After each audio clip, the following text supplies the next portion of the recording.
संजय मंजरेकर का विराट कोहली से प्यार बड़ा पुराना है। अरे भाई, प्यार मतलब तनकीद वाला प्यार। संजय मंजरेकर पहले भी विराट कोहली पर तनकीद कर चुके हैं। अब ये पता नहीं चलता कि संजय मंजरेकर जो है विराट कोहली से जलते हैं या अपनी राय देते हैं, ये कुछ समझ नहीं आता।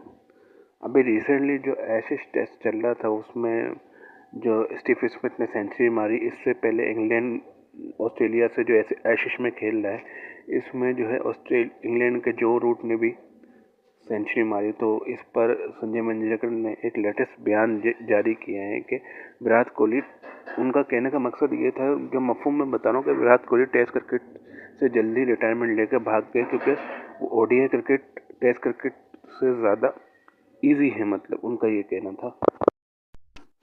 माजी में भी संजय मंजरेकर तनकीद कर चुके हैं विराट कोहली पर। ये जो इन्होंने लेटेस्ट तनकीद की है, इससे सोशल मीडिया पर बहुत से सवालात उठ पड़े हैं और लोग सोशल मीडिया पर संजय मंजरेकर पर खुल के तनकीद कर रहे हैं। इंडियन यूट्यूबर्स ने संजय मंजरेकर की खुल के तनकीद की है।